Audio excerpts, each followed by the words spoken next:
The last time I saw my stepdaughter Dana before she was arrested, she was standing in the lobby of First Meridian Bank holding a notary stamp she did not know I had already photographed through the glass door of her home office. The object that started all of it was a green fireproof lockbox at St. Anne's, the one she called worthless junk, and I can still remember the damp paper smell when I opened it and touched the original deed with my own hands. By the end of that year, she was scrubbing baseboards in my reclaimed ranch house wearing a grey smock that said deeded me out, and every guest receipt printed her deed fraud docket. I am going to tell you exactly how that happened, not for sympathy, but so you understand the mechanics of a family heist, and how a woman who spent 30 years mopping hospital floors outflanked two people who thought they could outsmart her. My name is not important, but for the record, it is Margaret Harmon. At 57, I had spent 30 years on the night shift at St. Vincent's Hospital as a housekeeper, and I had paid off a $240,000 ranch house at 1824 Maple Street, 6 months before my right knee collapsed. That house was the only thing I had that could not be taken away by overtime cuts or a bad flu season. I knew the smell of hospital-grade disinfectant better than my own perfume, and I could strip a bed, flip a mattress, and mop a hallway in under 20 minutes. My late husband Gene was an architect of quiet things, the kind of man who drew straight lines on graph paper and taught me that one signature on the wrong line can cost more than a house fire. He died 4 years ago from a heart attack on a Tuesday morning, and he left me the house free of mortgage and a small brass key on a chain that I never take off. I also had one skill from my father, a locksmith in a small shop off Aurora Avenue, and I could still feel the click of a 5-pin tumbler in my fingers when I held a tension wrench. My father used to say that every lock is just a puzzle with one correct order, and if you learn to listen to the pins, no one can keep you out of what belongs to you. That turned out to be the most valuable inheritance of my life. After the surgeon said I needed a total knee replacement and 8 weeks of rehab, my stepdaughter Dana volunteered to move into the house and take care of me between her shifts at a dental office.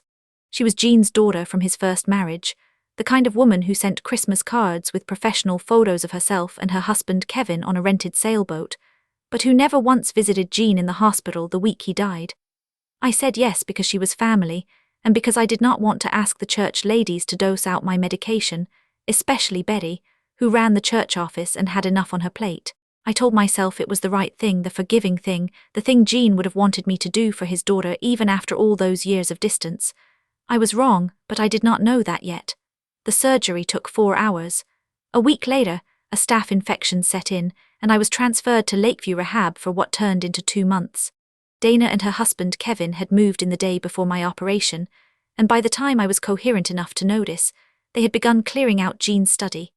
My ranch house had 2 bedrooms, 1 bathroom, an original oak floor in the hall, and a garage that still smelled like Gene's wood varnish. I came home for one afternoon before rehab to pick up my mail and grab a clean nightgown. The kitchen counters were stacked with Dana's wax melt warmers and Kevin's protein powder tubs, and the air smelled like fake vanilla and gym socks. Gene's study looked half empty, his drafting table pushed against the wall, his books boxed up like he had never existed. In the garage, I saw Dana standing over a cardboard box with a black marker in her hand. She held up Gene's old leather devotional book, the one with the cracked spine and the red ribbon bookmark, the one that still smelled like his pipe tobacco even 4 years after he died. She said it was junk, and that Dad read that when we were still pretending to love each other. She tossed it into the donation pile without looking at it again. I let her walk inside, because I had learned a long time ago in hospital rooms that the best way to observe something is to seem like you belong there, and you are not paying attention. Then I reached into that box, pulled the book out, and slid it under my coat next to my rib cage, where the hard spine pressed against my skin all the way back to Lakeview. That night in the bathroom at Lakeview, with the door locked and the fluorescent light buzzing overhead, I opened the last page of Gene's devotional book. The paper was thin and yellowed, and there was a faint ring from an old coffee cup on the inside cover. In Gene's tight, blocky handwriting there was one sentence: "If you are reading this, do not trust Dana. The real deed is in the green lockbox at St. Anne's with Betty. Do not sign anything. Save yourself." I read it 4 times. The words were written in the same blue ink he used on his drafting notebooks, and the pressure of the pen was so hard that I could feel the grooves on the back of the page. I sat on the edge of the bathtub and listened to the hum of the rehab center's heating system, and I understood that Gene had left me a warning from beyond the grave, not because he was dramatic, but because he had seen a threat coming that I had been too kind to notice. Before I continue this story, let me know where you're watching from in the comments below. Hit like and subscribe if you believe real love leaves a paper trail, and family can forge a signature faster than a stranger can break a lock. I did not know what the note meant yet, but I knew Gene well enough to know he did not write warnings for drama. He wrote them the same way he drew load-bearing walls, only after measuring twice and cutting once. 2 days later, Dana and Kevin came to Lakeview with a folder full of legal documents and a notary they had brought from a mailing store. Kevin wore a crisp polo shirt and a watch that cost more than my old car, and he spread the papers on my bed table like a salesman laying out flooring samples. He said we needed to sign a power of attorney and a transfer on death deed so they could pay my utilities while I was in there. It just made Dana the beneficiary of the house if something happened, but it also let them manage the property. I looked at the top page. It was a durable power of attorney giving Dana control of all my assets, and attached was a transfer on death deed naming her as grantee beneficiary. The document was already initialed in blue ink on the first 3 pages, which I had not done. The notary, a tired-looking woman in a polo shirt with a lanyard that said "We the People Notary," uncapped her stamp and set it on the corner of the bed table. I pretended to be foggy from the pain medication. I said my head was full of cotton and I would look at it tomorrow. They exchanged a look, that quick tight eye contact that people make when a delay is not part of their plan. Dana squeezed my hand too hard, the way she used to squeeze Jean's arm when she wanted a new phone. She said Aunt Carol signed hers last year and it saved her a fortune in probate, and she asked if I trusted her. I said of course I do, honey, but I cannot even remember my room number right now. They folded the documents and left, and I watched Kevin's hand linger on the doorknob for a second, like he wanted to slam it but remembered there were witnesses. I signed nothing.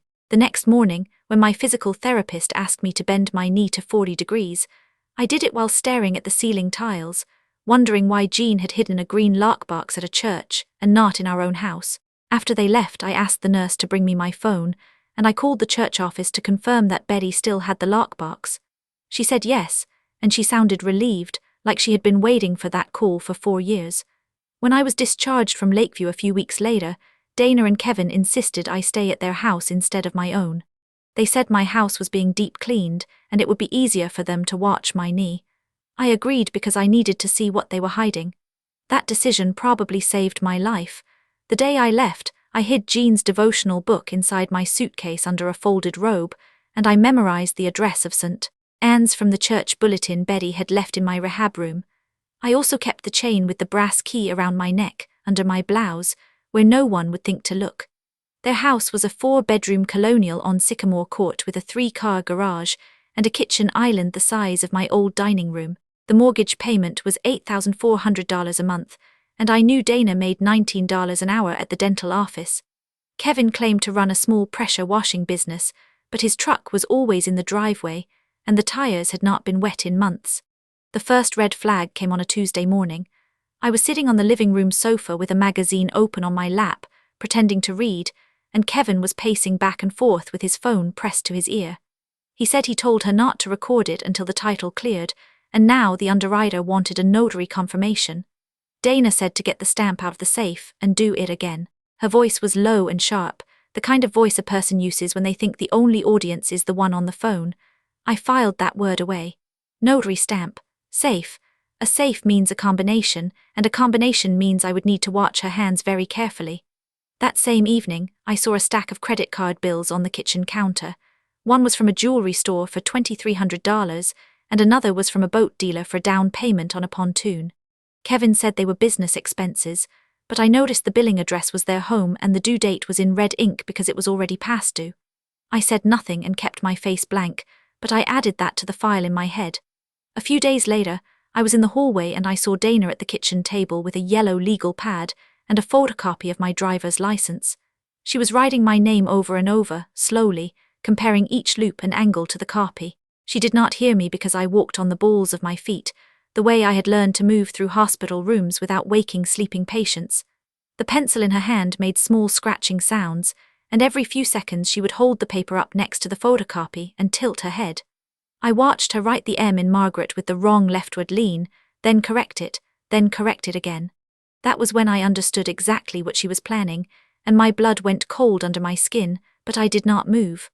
On Thursday, I noticed the kitchen faucet was dripping, and the cabinet under the sink had water damage, a dark bloom of rot around the hinge.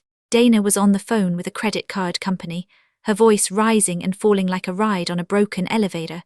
So I went to the garage, found Jean's old toolbox that they had dumped there, and fixed the faucet with a new O-ring from a 10-pack I bought at the hardware store on my walk around the block, which I was allowed to do from my knee. I shut off the angle stops under the sink, removed the old cartridge, scraped the mineral scale out of the aerator, and replaced the O-ring with a light coat of silicone plumber's grease. Kevin watched me from the doorway with his arms crossed over his chest. He said he did not know I could do that. I said 30 years of mopping up hospital floods teaches you to fix the leak instead of just wiping the floor. That was the moment they stopped seeing me as a weak old woman and started seeing me as a problem. I made sure to walk with a little more of a limp that evening, and I kept my face placid and grateful at dinner. That weekend, I noticed the door to the home office was locked. It had a cheap Schlage knob, not a deadbolt, and I remembered my father's voice. A rake and a tension wrench will open a Schlage in under a minute. I found a bobby pin in the bathroom, bent it into an L, and used a small flathead screwdriver from Jean's toolbox as a tension wrench. I inserted the tension wrench into the bottom of the keyway and put light clockwise pressure on the plug. Then I raked the bobby pin across the pins 5 or 6 times, feeling each spring-loaded pin click upward, one by one like the tumblers in my father's practice lock. The plug turned with a soft clunk after about 40 seconds. The knob turned. I had not lost the touch. Inside the office there was a grey filing cabinet with a cheap wafer lock. I opened it with a flathead screwdriver from the same toolbox, careful not to leave tool marks on the faceplate. The third drawer down held a folder labelled Maple Street. Inside were the forged documents. There was a transfer on death deed with my signature, except the signature slanted the wrong way, and the loop on my M was missing. The notary stamp on that page belonged to a woman named Patricia Flanagan who had been dead for 2 years, and her commission number was listed as expired. There was a quitclaim deed transferring the house from me to Dana, signed the same day I was under anesthesia at St. Vincent's. The notary on that quitclaim was also Patricia Flanagan. There was a purchase agreement with a house flipper named Marcus Price for $360,000, and a copy of a $4,700 check made out to me with the memo line that said rent. That check had never been deposited into my account. I checked my bank app twice from the office chair, the blue light of my phone screen reflecting on the filing cabinet.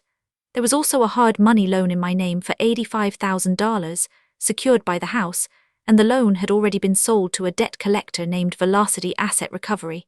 The loan's origination date was the same week I was in the ICU.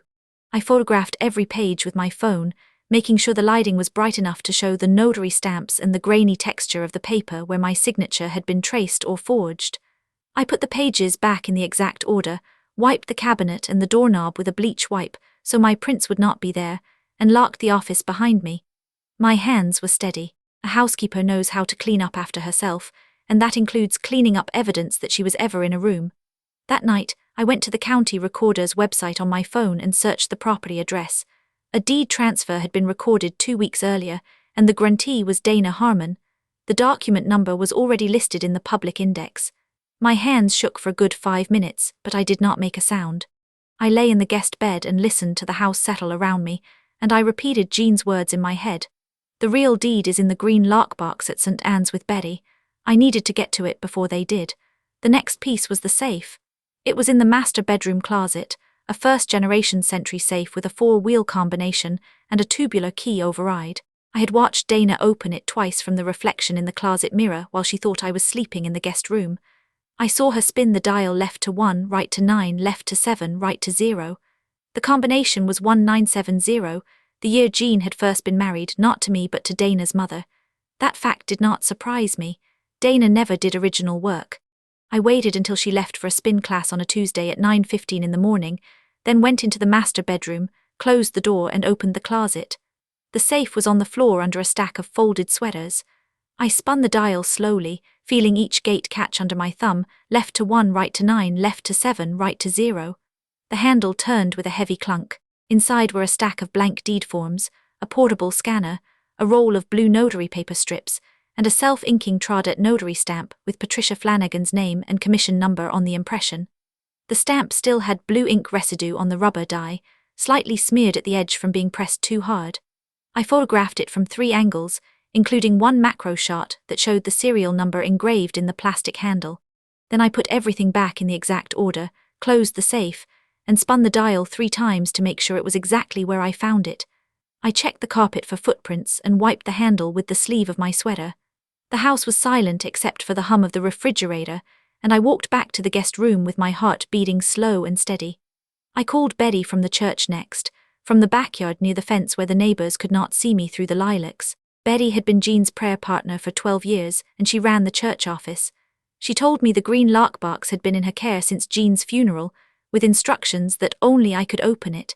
She brought it to the house on Sunday when Dana and Kevin were at Costco, and we sat in my rental car in the church parking lot first with the doors locked. She handed me the box. It was the size of a large bread box, green enamel over steel with a key lock and a handle. I opened it with the small key I kept on the chain around my neck, the one Jean had put there the year before he died, and told me never to take off. The lock turned with a clean click, and the lid lifted on brass hinges. Inside was the original deed, with Jean's and my signatures from 15 years ago, a notary stamp from a different notary named Margaret Delgado, and a certificate of title from the county recorder's office. Jean had also left a handwritten note taped to the inside lid. It said, "Margaret, if you ever need to prove the house is yours, compare the notary on any new deed to the one on this original." I chose a notary who has been dead since 2014 for a reason. Only the recorder's copy of this deed has that stamp. Any other stamp is fake. I hugged Betty and felt her small shoulders shake. Then I hid the lockbox in my suitcase under the bed in the guest room. I did not sleep that night. I lay awake listening to the sound of Dana and Kevin moving through the house, opening drawers, closing doors, their footsteps heavy on the carpet in the hallway, and I kept one hand on the brass key under my nightgown. Betty's son worked as a compliance officer at First Meridian Title, and I called him that night from the backyard after everyone had gone to bed. His name was Eddie. I told him everything, starting with the devotional book and ending with the forged quitclaim and the dead notary. He listened, then went silent for 10 full seconds. He said, "Mrs.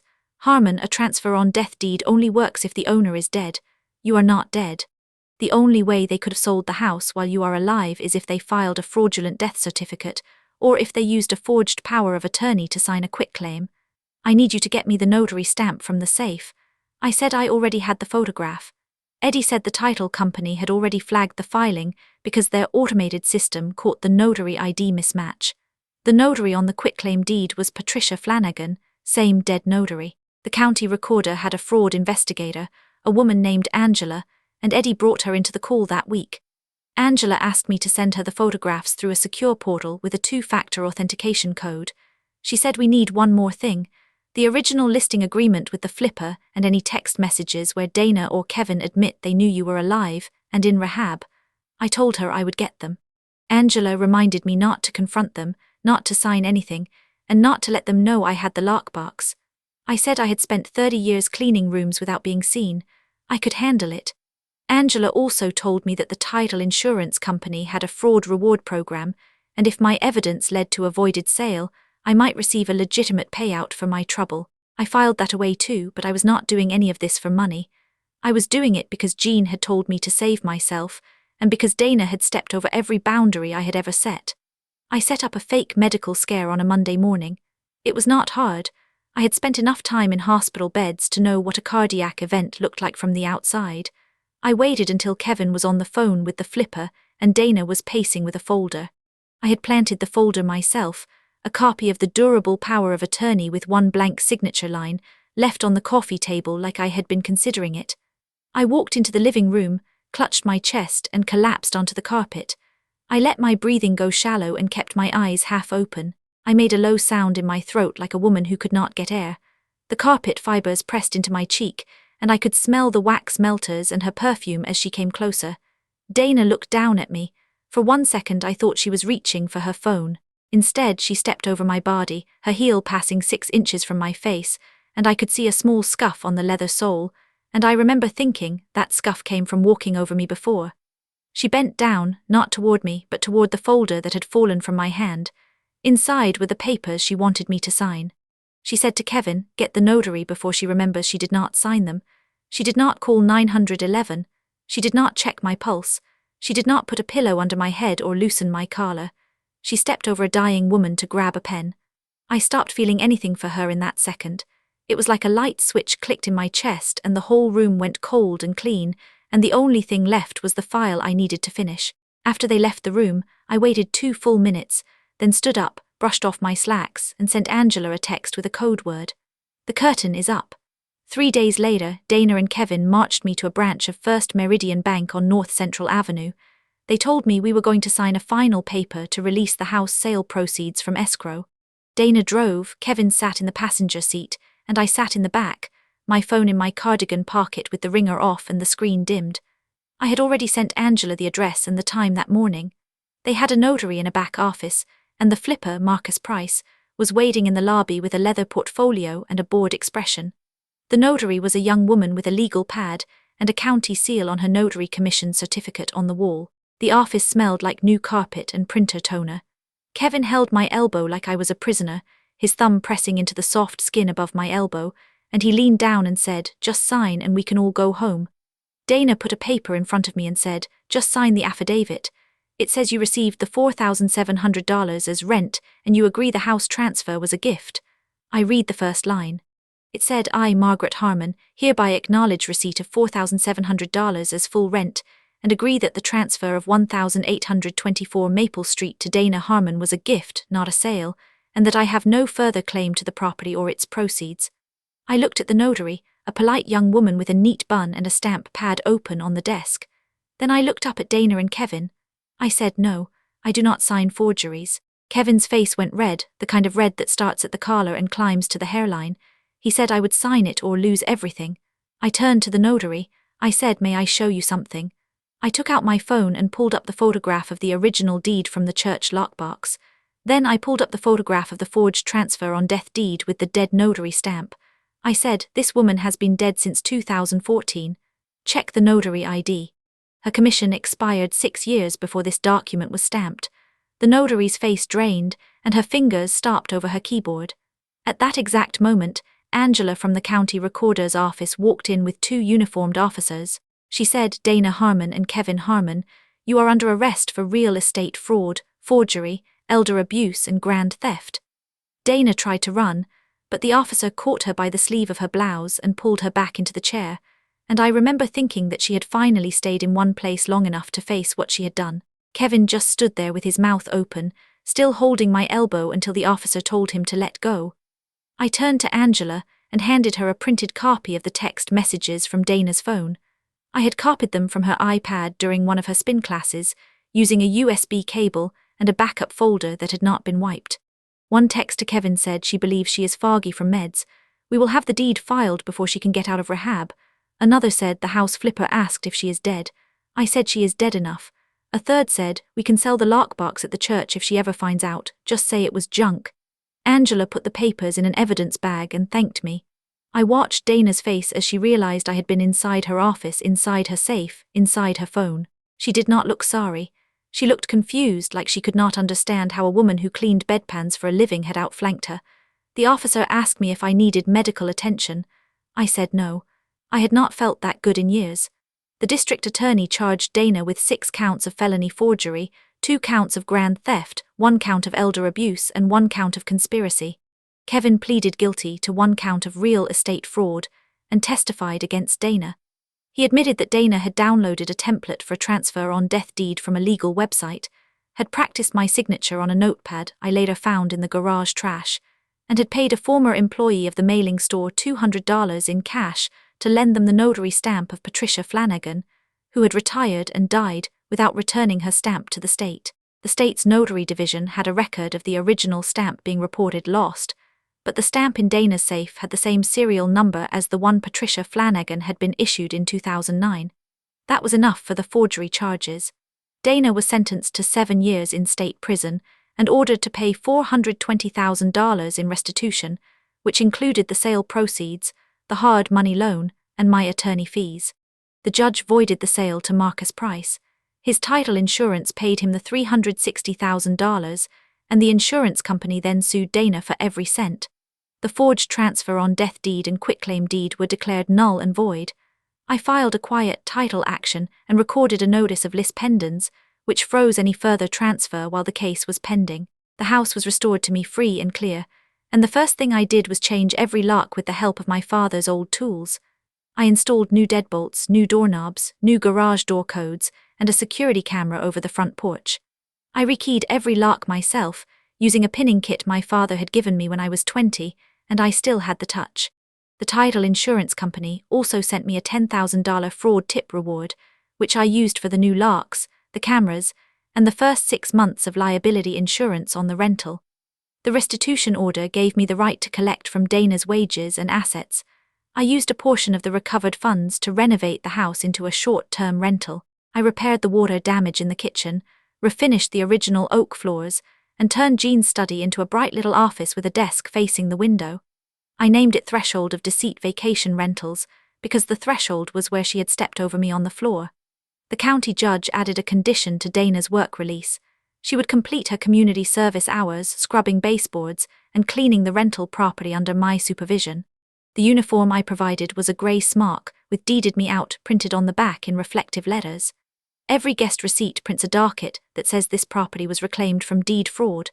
For a copy of the felony docket number 2023 CF00471, please scan the QR code. The house pays for itself now, and my original deed is framed in the living room next to a photograph of Jean and me on our last anniversary. I still keep his devotional book on the nightstand, with the warning on the last page, and sometimes at night I open it just to feel the grooves his pen left on the paper. Jean saw this coming before he died. He left me a lockbox and a dead notary, and those two things were worth more than all the money in the escrow account. He knew Dana better than I did, and he knew that a quiet countermeasure hidden in a church office would wait for me until I was ready. Some people think family means you have to keep taking the hit. I learned that real love leaves a paper trail. Mine came with a lockpick and a devotional book, a dead notary and a brass key on a chain. Integrity is not a feeling, it is a file you keep in a fireproof box. And boundaries are not walls, they are locks you install before someone else tries to sell the door. I did not need to raise my voice or throw a punch. I just needed to know how to listen to the pins click, how to read a notary stamp, and how to wait until the moment was right. Family can be the most dangerous vault in the world, but a woman who has spent 30 years cleaning up after strangers knows exactly how to find what has been hidden in the dark. Have you ever discovered a dark secret about someone you trusted completely? How did you handle it? Let me know in the comments below.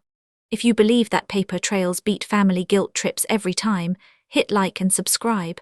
And remember, the person who loves you will never ask you to sign a document while you are still groggy. I will see you in the next story.